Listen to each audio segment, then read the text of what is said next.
제가 가끔 듣는 소리 중에서는 저한테 하는 말이요.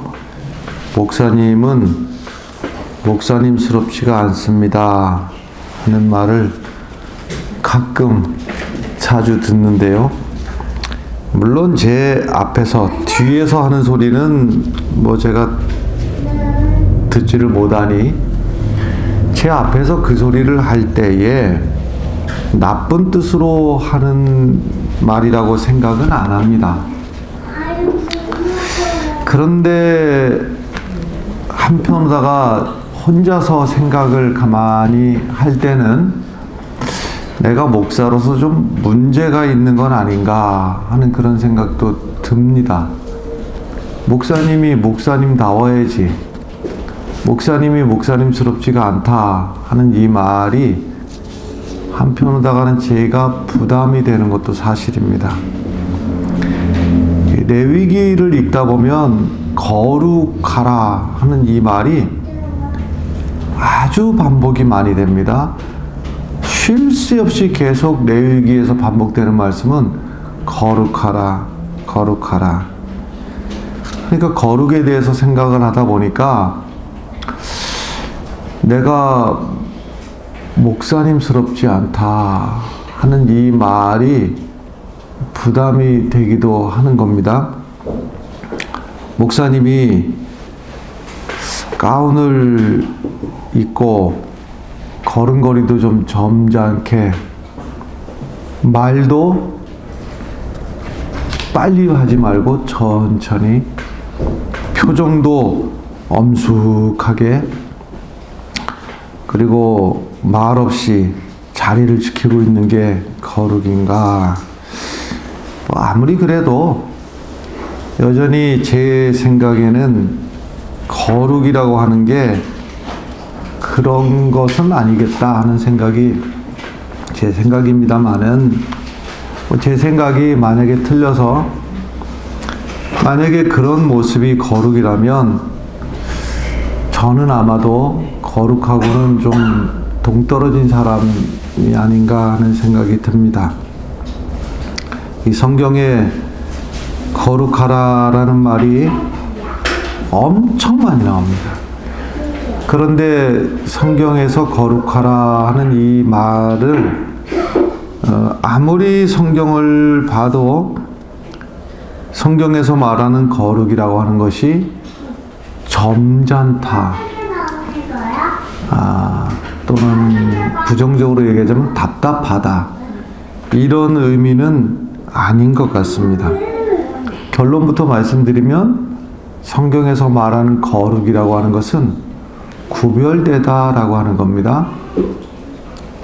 말하자면 쇳가루하고 모래하고 섞어 놓으면 그게 그거지 구분을 못 합니다. 그런데 언제 구별되는가 하면 거기다 진함철을 갖다가 대면 쇳가루는 다 딸려 올라오고 모래는 남습니다. 딱 그 장면이 거룩이라고 하는 겁니다. 섞여 있기는 섞여 있는데 근본은 다른 겁니다. 모래와 쇳가루는 섞여 있을 때는 구분을 못하는 것 같지만 그 성질, 성격, 본질, 이것은 다른 겁니다. 우리가 세상 속의 사람들하고 믿는 사람들과 믿지 않는 사람들이 섞여 있고, 직장을 가도 섞여 있고, 동창회를 가도 섞여 있고, 마을에도 섞여 있고, 섞여 있어요. 섞여 살고 있지만 그 본질이 다르다, 질적으로 다르다, 그게 거룩입니다. 섞여 살고 있지만 쇳가루가 아무리 섞여 살아도 모래가 되지는 않습니다. 쇳가루는 쇳가루예요. 우리가 세상에 섞여 살고 있어도 여전히 나는 그리스도인이다, 나는 하나님의 자녀이다 라고 하는 이 정체성을 가지고 살아가는 것, 이것이 바로 거룩이다 라고 하는 겁니다. 이 레위기에서 나오는 구약의 율법을 보면, 구약의 율법이라고 하는 것이요, 대체적으로다가 세 가지로다가 나누는데, 이 세 가지가 뭐냐면, 첫 번째는 의식법이라고 하는 것이에요. 의식법, 제사와 관련된 법입니다. 말하자면 의식법 하는 이 말이 무슨 말인가 하면 그렇게 생각한다 이 말이에요. 여기서도 지금 무엇은 먹을 수 있고 무엇은 먹을 수 없고 무엇은 이렇게 구별하잖아요. 이게 그런 생각을 한다 이 말이에요. 이것은 먹을 수 있고 이것은 먹을 수 없다. 그런 생각을 한다고 하는 거예요. 근데 그 생각이라고 하는 것은 시대에 따라서 바뀝니다. 말하자면 여러분들 혹시 쥐치포라고 요즘 잘 드십니까?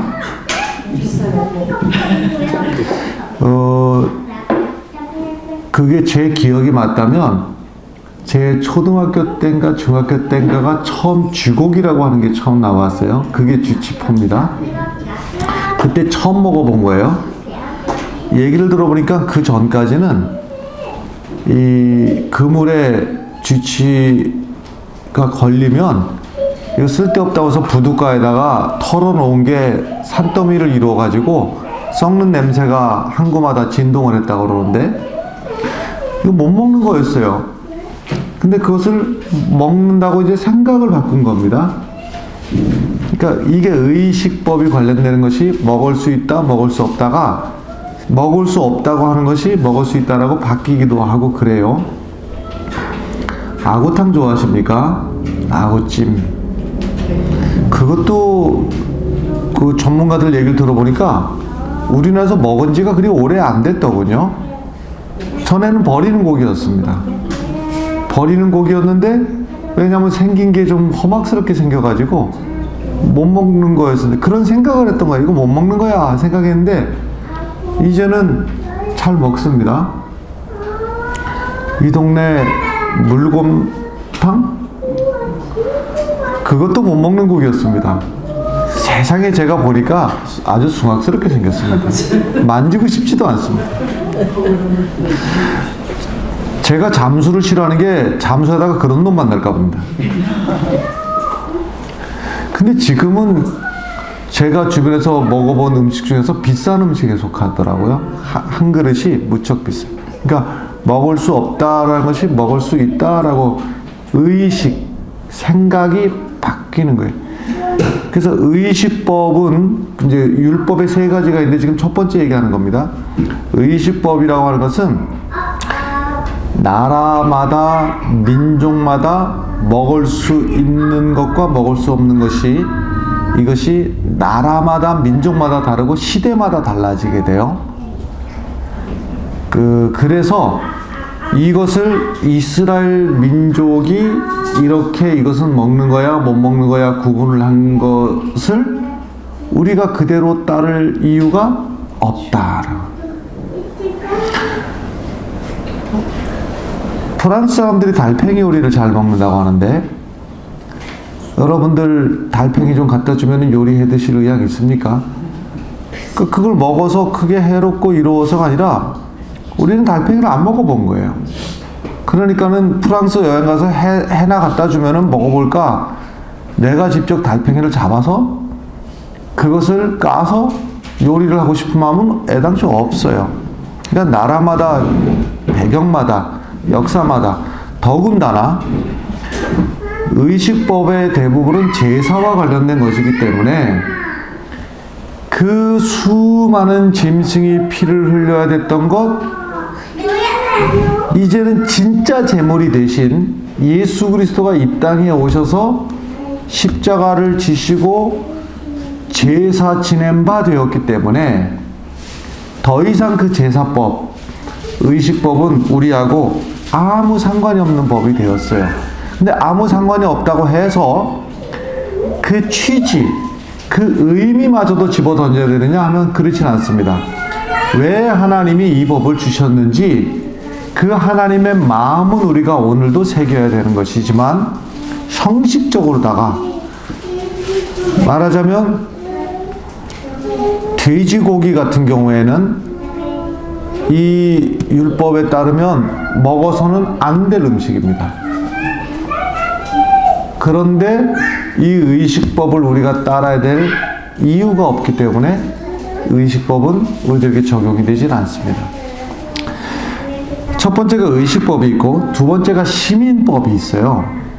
시민법이라고 하는 것은 말하자면 남의 물건을 훔쳤다면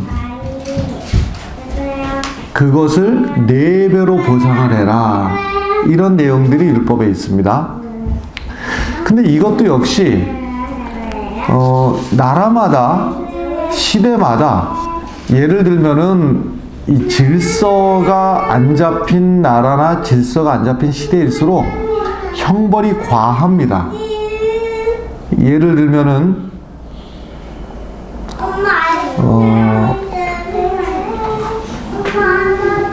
인도에서 지금 그 외신을 보니까 성폭행이 그렇게 심한가 봐요.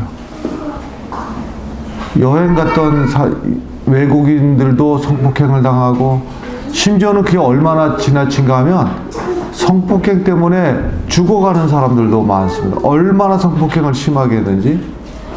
그래서 인도에서 법을 발표를 했잖아요. 성폭행을 하면 사형이다.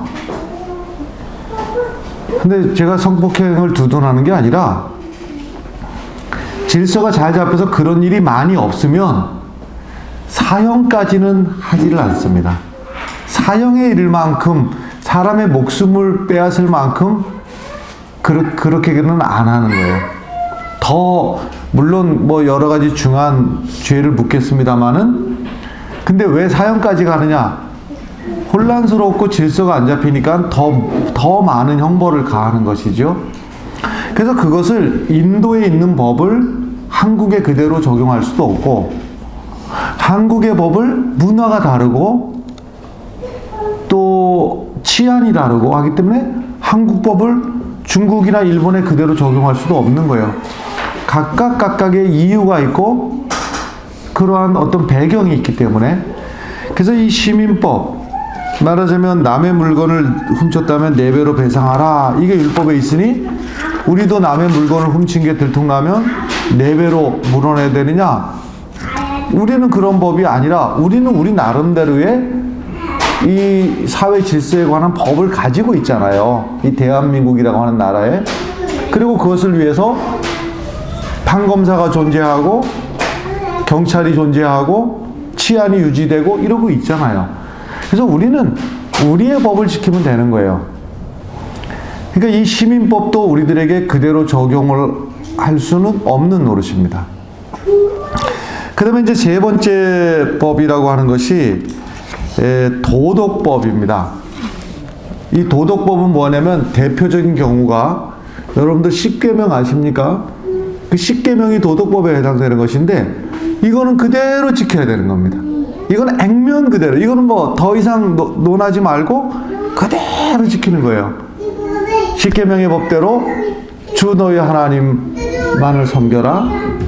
너를 위하여 새기는 우상을 만들지 마라. 안식일을 기억하여 거룩히 지키라. 내 부모를 공경하라. 살인하지 말라. 간음하지 말라. 이론의 여지가 없어요. 이 도덕법은 그대로 지키는 것인데 다만 의식법이나 시민법에 관련된 것은 이것은 문자 그대로 우리에게 지킬 것을 성경이 요구하는 게 아니라 이것을 우리에게 주신 의미 그것이 무엇인가를 우리가 깨달아 아는 것입니다. 청개구리가 하도 속을 새기니까 어머니가 마지막에 유언을 하셨어요. 내가 죽으면 어디에 묻어달라고요? 강가에 묻어달라. 여러분들 그 어머니의 소원이 강가에 묻히는 거예요? 산에 묻히는 거예요? 산에 묻히는 거예요. 문자 그대로 어머니 말씀에 순종하고 이 말씀대로 살아보자.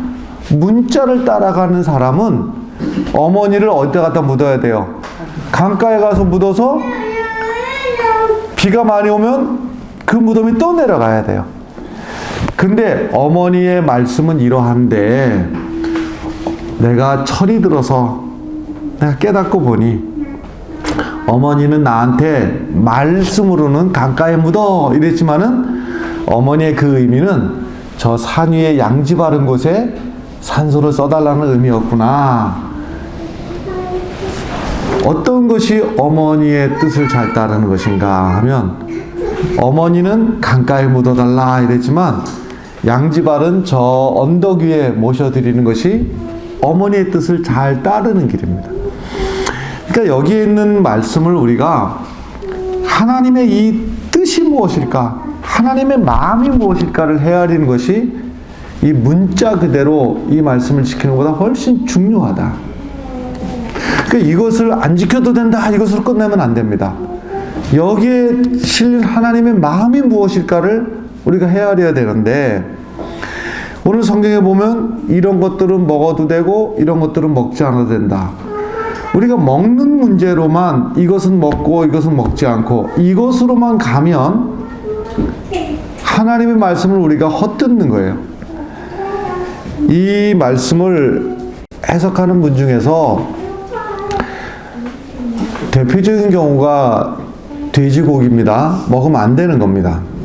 근데 그것을 갖다가 설명을 하면서 돼지고기가 우리 몸에 얼마나 안 좋은지, 비위생적인지, 뭐 특히나 지금처럼 냉장 시설이 없던 시절에는 이것이 얼마나 막 쉽게 부패하고 이렇게 설명하시는 분의 설명을 제가 들은 적이 있는데, 저는 그분 말씀이 뭐 다 틀렸다 이렇게 말하고 싶지는 않습니다만은 이걸 알아야 됩니다. 하나님이 우리의 몸도 사랑하시고 귀하게 여기시는 건 맞아요. 그런데 그에 못지않게 하나님의 관심이 훨씬 더 관심이 우리에게 어디에 있는가 하면, 우리의 몸도 사랑하시지만 우리의 영혼을 사랑하신다고 하는 사실을 잊어서는 안 됩니다. 왜냐하면 영생의 문제이기 때문에 그렇습니다. 자, 먹을 수 있는 것 3절을 우리 같이 읽어볼까요? 3절을 우리가 함께 읽어보겠습니다. 모든 짐승 중 굽이 갈라져 쪽발이 되고 새김질하는 것은 너희가 먹되. 쪽발이 뭔지 아시죠? 소가 그렇습니다. 소가 굽이 있는 것이에요. 쪽발이라고 하는 얘기는 굽이 있다라는 거예요. 돼지도 굽이 있죠. 또 하나 조건은 뭐냐면 새김질하는 짐승이에요. 이 두 가지 조건이 다 돼야지 그것을 먹을 수 있다 이 말이에요. 굽은 있는데 새김질을 안 한다 그러면 그건 먹어서는 안 된다 이 말이에요. 새김질은 하는데 굽이 없다 그래도 먹어서는 안 돼요. 굽도 있고 새김질도 해야 되고 이거예요. 여기서 굽이 있는 경우가 굽이 갈라져 있는 경우입니다. 이렇게 굽이 갈라져 있는 경우는, 그리고 새김질하는 경우는 먹을 수 있다라는데, 굽이 갈라진 것이 거룩하냐? 그건 아니에요. 그 짐승이 거룩하다 이 뜻이 아니고, 그 굽이 갈라진 짐승을 먹을 수 있다라고 구별하는 중에서 갈라져야 된다. 구별돼야 된다. 누가? 이 음식을 먹는 하나님의 자녀인 내가, 하나님의 백성인 우리가 세상에 섞여 살지만 세상과는 구별되게 거룩하게 살아야 된다. 이것이 하나님이 우리들에게 언제 생각하라고요? 식사 때마다 이거는 먹을 수 있어, 이건 먹을 수 없어를 구별하면서 우리가 구별된 삶을 살아가라고, 세상 사람들하고 뭔가 다른 삶을 살아가라고, 생각 자체를 다른 생각을 하고 거룩한 삶을 살아가라고 우리들에게 이 굽이 갈라진 것은 먹어도 좋다. 새김질하는 짐승은 먹을 수 있다. 대표적인 경우가 소, 소는 먹을 수 있을 때 일단 잔뜩 밀어 넣어놓고 봅니다. 그리고서는 심심하면 그 속에 있는 것을 다시 끄집어내 갖고 다시 되새김질합니다. 그래서 소는 위가 몇 개라고요? 우리 상식적으로 알죠? 4개. 하나님의 소가 거룩하다는 의미가 아니고 그 소를 보면서 음식할 때마다 이거는 소고기 먹을 수 있어 라고 구별을 하면서 우리도 어떻게 하라고요? 하나님의 말씀을 듣기를 애를 쓰고 그것을 시간 나면은 다시 꺼내서 되새김질하고. 지난주 목사님이 뭐라고 설교했어요? 뭐에 대해서 설교했어요?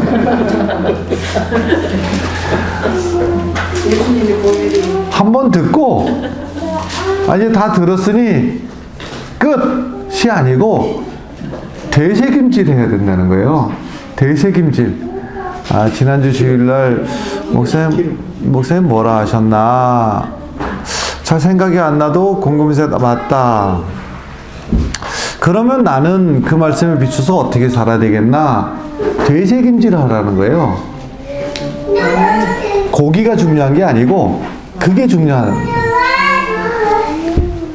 여호수아가 모세의 뒤를 이어서 이스라엘의 지도자가 됐습니다. 지도자가 됐으니까 얼마나 걱정도 많고 지도자는 참 외로운 거예요. 결정을 해야만 됩니다. 안 할 수가 없습니다. 어느 쪽을 결정을 해도 지도자는 욕을 먹게 됩니다. 걱정이 되는 거예요. 아니 무엇을 결정해도 그렇습니다. 무엇을 결정해도. 예를 들면요. 환율을 올리면 왜 올렸냐고 아우성을 치는 쪽이 있겠어요? 없겠어요? 있지요. 환율을 내리면 내렸다고 죽겠다는 직군이 반드시 생겨나게 됩니다. 그거는 환율을 올리지도 않고 내리지도 않고 가만히 있으면 가만히 있는다고 왜 대책을 안 세우냐고 난리법석을 피는 쪽이 있습니다. 지도자는 결정을 해야 돼. 올리든지 내리든지 가만히 있든지 누가 뭐라고 그래도 외로운 거예요. 잘 됐으면 잘 됐다고 하는 사람은 드물어요. 당연하게 여기는 거예요. 근데 조금 어려움이 드러나면요, 너 때문에 못 살겠다고 아우성을 치는 게 이게 지도자예요. 그러니까 여호수아가 모세의 비서였는데 비서 역할을 할 때는 너무 좋았어요. 하라는 거 하면 되고. 근데 어느 날 지도자가 됐으니 얼마나 걱정이 많고 잠이 안 오고. 제일 많이 하신 말씀이 뭐냐면 담대하라, 두려워하지 말라. 왜 담대하라고 그랬겠어요? 여호수아가 담대하지 못하니까 담대하라고 그런 거죠. 왜 두려워하지 말라고 그랬겠어요? 두려운 마음이 막 가득 들어있으니까 두려워하지 말라고 그러지. 아니 걱정도 안 하는 사람한테 걱정 마 이상하잖아요. 이 사람이 지금 걱정할 것 같으니까는 걱정 마 하는 거예요. 담대하라, 두려워하지 말라. 이 말은 여호수아가 안절부절 못하니까 하나님이 담대하라, 두려워하지 말라. 하나님이 여호수아한테 담대하라, 두려워하지 말라라고 여호수아 1장에 그 말씀이 많이 나오는데, 여호수아 1장에 담대하라, 두려워하지 말라 하면서 나오는 참 이상한 말씀이 있어요. 그게 여호수아 1장 8절의 말씀인데, 여호수아 1장 8절의 말씀을 보면 이 율법책을 내 입에서 떠나게 하지 말며 주야로 그것을 묵상하여 그 안에 기록된 대로 다 지켜 행하라. 그리하면 내 길이 평탄하게 될 것이며 내가 형통하리라. 이 말씀이 무슨 말씀이냐면, 지금 여호수아는요, 모세 뒤를 이어서 지도자가 되자마자 첫 번째 해야 될 일이 뭐냐면 전쟁을 해야 돼요.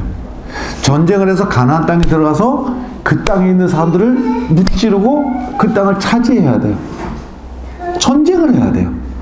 전쟁을 하면 하나님이 무기를 좀 하늘에서 내려주시든지 기가 막힌 작전을 주시든지, 아니면 여호수아도 하나님의 사람이라면 기도해가지고 번뜩이는 아이디어로 기가 막힌 전쟁 작전을 부하 직원들한테 내리든지, 그게 아니라 우리로 말하자면 우리나라의 야전군 사령관이 말이죠. 전쟁이 일어나면 야전군 사령관이 전쟁을 지휘하거든요.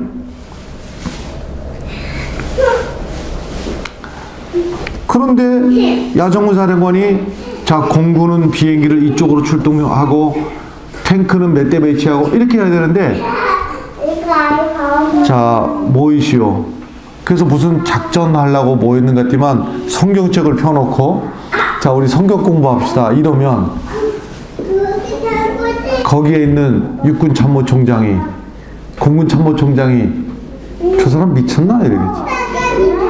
근데 지금 여호수아에게 하나님이 하시는 말씀은 이 율법책을 내 입에서 떠나게 하지 말며 주야로 그것을 묵상하며 그 안에 기록된 것을 다 지켜 행하라 이랬단 말이에요.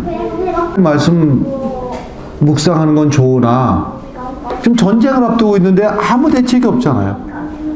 이럴 때 하나님이 두려워하지 말라, 담대하라. 왜냐?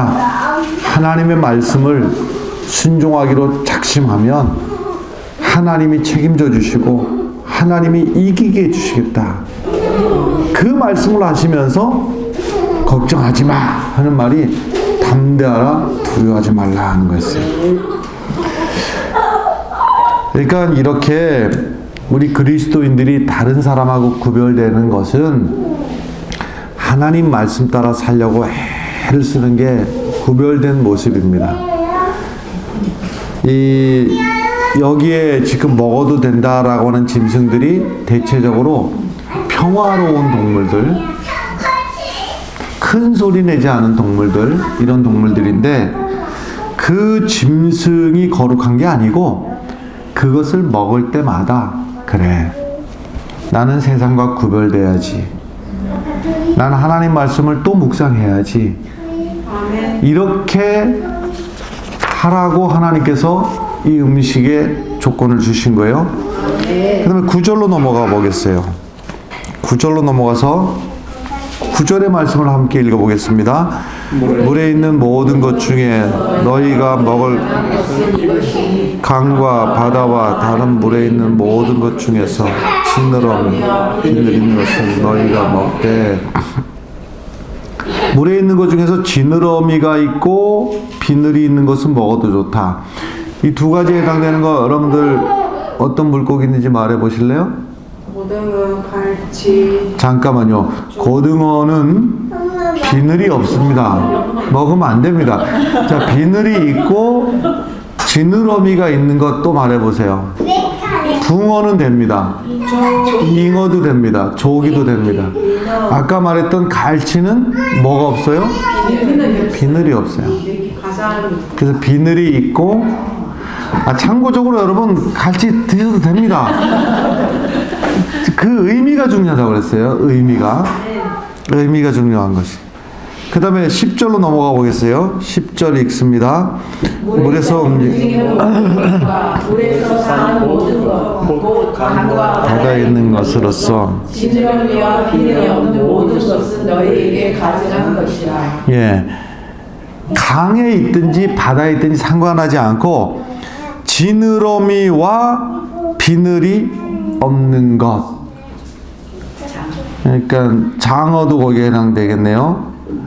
근데 대체적으로다가요, 이 지느러미와 비늘이 없는 물고기들, 이런 유들,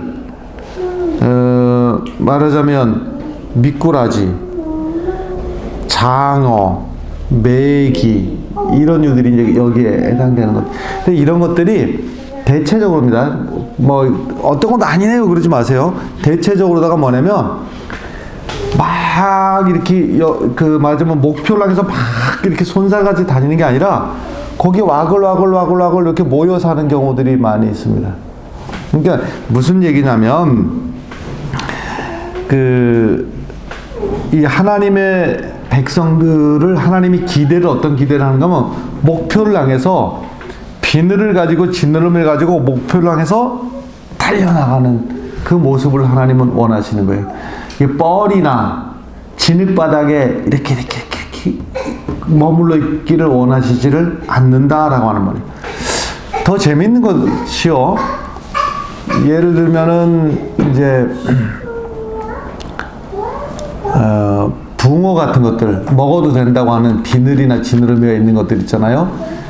여러분들 어떨 때 막 극심한 가뭄이 있으면요, 저수지가 어디까지 말라가는가 하면요, 저수지 바닥까지 내려갈 때가 있습니다. 저수지 물이 점점 줄어들면 물은 줄어들지만 그 안에 있는 붕어 이런 놈들은 그 안에서 있잖아요. 그러니까 나중에 물이 줄어들면요, 가서 붕어 손으로 주워도 됩니다. 이 물이 막 줄어들면요. 그러니까 한마디로 말해서 물이 없으면 꼼짝없이 죽습니다. 달리 대책이 없어요. 근데 아까 그 뻘에 사는 놈들 있잖아요. 그 비늘이 없고 지느러미가 없는 그런 유들 있잖아요. 대표적인 경우가 미꾸라지 같은 경우가요, 논에 미꾸라지들 많이 살다가 이 미꾸라지들이 논이라고 하는 것이 필요에 따라서 물을 채울 때가 있고 물을 뺄 때가 있고 물을 바싹 말려버릴 때가 있습니다. 그래서 물을 빼버리잖아요. 그러면 미꾸라지들은 어떻게 하는가 하면 죽는 게 아니라 땅속으로 막 파고 들어가가지고서는요, 심지어는요, 심한 경우는요, 몇 개월도 버티고 몇 년도 버팁니다. 거기서 이걸 보면서 먹어도 되고 먹지 않아도 되고 요것을 보면서 하나님의 백성들은 어떤 사람이 되느냐, 물이 없으면은 죽을 수밖에 없는 고기처럼 하나님의 은혜가 아니면서는 우린 죽는다 하는 그 심정으로 살아가는 것이 하나님의 자녀들이라고 하는 겁니다. 세상 사람들 보십시오. 하나님 없이도 잘 먹고 잘 살고 큰 소리 칠 거 다 치고 살아가지만 우린 다르다. 우리는 하나님 없으면 죽어요. 하나님의 은혜가 아니면 안 돼요. 이게 바로 하나님의 자녀들이 살아가는 방법입니다. 그 다음에 이제 13절부터 18절까지가 새 중에서도 먹어야 될 것과 먹지 말아야 될 것이 있는데, 이것은 설명으로만 드리면 먹을 수 없는 새의 첫 번째에 해당되는 게 맹금류입니다. 말하자면 매, 솔개 이런 것들입니다. 이런 것들을 보세요. 매나 솔개 나는 거 보셨습니까? 멋지죠? 멋지게 쫙 납니다. 유유하게 날다가 그 시력이, 여러분들 시력이 어느 정도 됩니까? 우리 뭐 1.0 뭐 이러지 않습니까? 몽골 사람들은 시력이 좋아가지고 5.0, 6.0 이렇답니다. 근데 그렇게를 치환을 하면 큰 높은 곳에서 나는 매의 눈이나 솔개의 눈은 어느 정도 되는가 하면 20.0, 거기서도 저 땅바닥에 다니는 것을 보는 거예요. 그래서 저 하늘을 날다가 저기 쥐새끼라도 한 마리 나타나면 손살같이 내리꽂아서 탁 그걸 낚아채는, 그거 먹으라고요? 먹지 말라고요? 그거 먹지 말라는 거예요. 무슨 말이냐면 너희는 그렇게 살지 말라는 거예요. 평상시에 솔개가 날개에서 유유하는 것처럼 점잖게 하다가 상대방의 약점이 보이면 얼굴을 싹 바꾸고 갑자기 표독스러워지면서 상대방을 공격하는 이런 모습이 하나님의 백성으로서는 안 어울린다. 어울리지 않는다. 그따위로 살지 마라. 그따위로 살지 마라. 한번 사람들에게 인자한 모습이었으면 조금 마음이 상하고 조금 내가 손해볼지라도 그렇게 살지 말아라. 그 다음에 이 맹금류가 있지만은 혼자 처박혀 사는 새들이 있어요. 예를 들면 슬픈 새들 아니면 외로운 새들. 대표적인 경우가 부엉이 같은 경우인데 혼자서 밤에 부엉부엉하고 그렇게 살지 말라는 거예요. 하나님의 백성들이 혼자 처박혀 가지고 친구도 끊어버리고 친척들하고 다 인연 끊어버리고 나 혼자서 고고하게 외롭게 하나님의 백성이 안 어울린다고 하는 거예요. 하나님의 백성은 믿지 않는 사람에게도 친절하고 교류하고 조금 나에게 섭섭한 사람한테도 그냥 그래 하고서는 이것이 하나님의 백성으로 어울린다고 하는 거예요. 그 다음에 곤충 20절로 넘어가서 같이 읽어보겠어요. 20절 말씀 함께 읽겠습니다. 날개가 있고 네 발로 기어다니는 곤충은 너희가 혐오해라. 이것은 그 곤충을 먹느냐 안 먹느냐 문제가 아니라 그랬어요. 우리가 그러면 안 된다는 거예요. 날개가 있는데도, 날개가 없으면 몰라도 날개가 있는데도 불구하고 기어다니는 짓 하지 마라. 하나님이 우리에게 능력 주셔서 하나님이 우리에게 날개와 같은 존재가 되시는데 우리가 이 땅에서 기어다니는 짓 좀 하지 마라라는 거예요. 뿐만 아니라 21절 봐봐요. 21절 함께 있습니다. 다만 날개가 있고 네 발로 기어다니는 모든 곤충 중에 그 발에 뛰는 다리가 있어서 땅에서 뛰는 것은 너희가 먹을지니. 메뚜기 먹을 수 있다는 얘기예요? 없다는 얘기예요? 뭐 메뚜기 뭐 약간 뭐 뛰는 건지 나는 건지 모르겠는데 하여튼 날개를 푸덕거리기도 하지만은 난다기보다는 뛴다고 봐야 되죠. 메뚜기 날개가 있는데 날지 못하면 뭐라도 하라고요. 뛰기라도 하라는 거예요. 땅바닥에서 붙어서 살지 말라는 거예요. 땅바닥에 기어다니지 말고 땅바닥에 붙어 살지 말고 우리가 이 세상에 두 발을 딛고 살지만 그러나 우리가 날아야 되고 날지 못하면 뛰기라도 하면서 살아라고 하는 거예요. 이것이 하나님이 우리들에게 요구하시는 거예요. 그 다음에 27절의 말씀 넘어가겠어요. 27절의 말씀 읽습니다. 내 발로 다니는 모든 짐승 중 발바닥으로 다니는 것은 다 내게 부정하니 그 죽음을 만지는 자는 저녁까지 아니 이 말을 어떻게 해석하실래요? 내 발로 다니는 모든 짐승 중 모든 짐승 중 하니까 짐승이 소리를 또 해볼까? 모든 짐승 중 발바닥으로 다니는 것은 부정하다. 이게 무슨 소리일까요? 아니 네 발이 있는데 발바닥으로 안 다니는 놈이 있어요? 이게 좀 해석이 뭔가 좀 이상하게 해석이 된 거예요. 이게 제가 해석을 잘 해드릴게요. 네 발이 있는 짐승 중에 고양이과 짐승들처럼 다른 동물을 공격하기 위해서 발톱을 싹 숨기고 보드라운 발바닥으로만 소리 안 나게 살금살금 기어다니는 것들은 부정하니까 먹어라 먹지 마라. 먹지 마라. 자, 고양이 고기는 먹어도 된다 안 된다? 안 돼요. 예, 그런 류의 그런 거예요.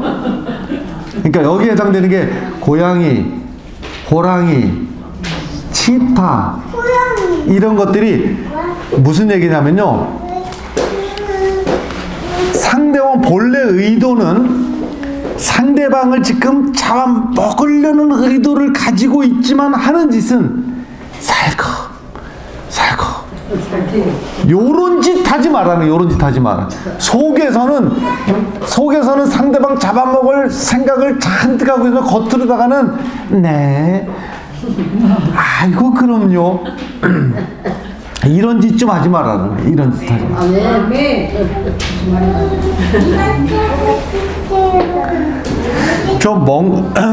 미국이나 캐나다 가면 우리나라도 있던데 보니까 우리나라는 뭐 찾기가 쉽지가 않고 미국이나 캐나다 가면 그 유대인들이 먹을 수 있는 음식이 아예 봉다리에 표시가 되어 있어요. 이슬람 사람들이 먹을 수 있는 것은 할랄 표시가 되어 있고요. 유대인들이 먹을 수 있는 것은 코셔 표시가 되어 있는데, 코셔는 그 로고가 여러 개입니다. 한두 개가 아니에요. 근데 공통적인 것은 대체적으로 K라는 그 알파벳이 들어가 있어요. 그래서 코셔 표시가 되어 있는데, 문제는 뭐냐면요, 유대인들은 이 음식을 먹을 수 있느냐 없느냐를 따지는 게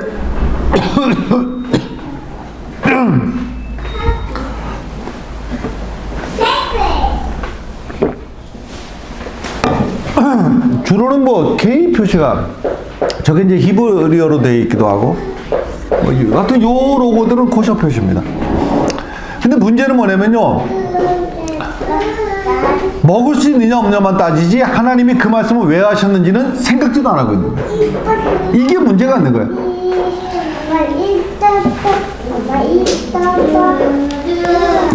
여러분들, 유대인들의 문제가 그것이죠. 율법을 지키느냐 안 지키느냐보다도 더 중요한 것은 하나님의 의미가 뭐냐. 청개구리 어머니가 하신 말씀은 강가에 내 무덤을 해달라지만 그 말씀을 어머니가 왜 하셨는지를 생각을 하는 것이 더 중요하다 이 말이에요. 자, 여러분들 다 종합해서 이 말씀에서 우리는 하나님의 이 애틋한 마음을 이해를 해야 돼요. 그게 뭐냐면 거룩하라라고 하는 겁니다. 그럼 거룩이 뭐냐? 자, 애둘러 말하는 거 소용이 없어요. 남편을 공경하는 게 거룩한 일입니다. 왜 아멘들을 안 하시는지 나는 알 수가 없는데 아멘을 해야 됩니다. 저 뒤에 아름 집사님 이렇게 숨지 말고 남편을 공경하는 게 거룩한 일입니다. 왜 거룩한 일인지 설명해 드릴게요. 아니, 남녀 평등 좋아요. 좋은 겁니다. 아내가 남자보다 인격적으로 못하지 않아요. 절대 그럴 수 없어요. 그러나 세상이 말이죠, 남편 알기를 우습게 하는 세상이에요. 그 세상 가운데서 하나님의 말씀에 남편을 공경하라 라는 것이 하나님 말씀이잖아요. 그럼 우리는 세상은 어떻게 살든지 간에 우리는 남편을 공경하고 존중하고 사는 거예요. 그게 구별된 거고 그게 거룩한, 구별되잖아요. 옆집은 남편을 공경 안 하잖아요. 근데 우리 집은 남편을 공경하잖아요. 구별되잖아요. 이것이 거룩입니다.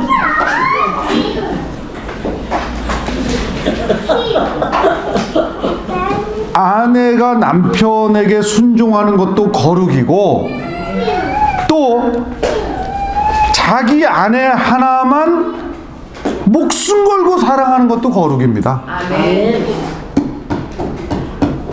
내 아내가 가장 귀하게 존중받고 사랑받고 그 존재로 내 안에서 자유함을 누리고 살아갈 수 있도록 보호해주고 신뢰해주고 지켜주는 것도 거룩입니다. 남들이 교통법규를 안 지키고 지나가는, 그리고 아무도 안 보는 자리에서도 그 교통법규를 지키는 것도 거룩입니다. 남들이 뭐라고 하든 안 하든 남들은 그냥 안 지켜도 나는 그 법규를 지키는 것이 거룩입니다. 이게 거룩이지. 세상 사람들하고 다른 구별된 삶을 저 하늘의 구름 위에 올라가서 지키는 것이 아니라 내 삶의 자리에서 나는 그렇게 사는 것이, 이것이 거룩입니다. 거룩이라고 하는 말을 엄숙하게 무게 잡는 것으로 여길 일도 아니고, 예배하는 것만이 거룩이 아니고, 기도하는 것만이 거룩이 아니고, 내 삶에서 구별된 삶을 살아가는 것, 이것이 바로 거룩입니다.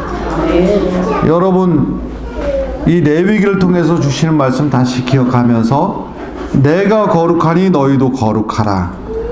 우리 초국 장로교회 성도님들이 거룩한 성도들이 되시기를 간절히 바랍니다. 아멘.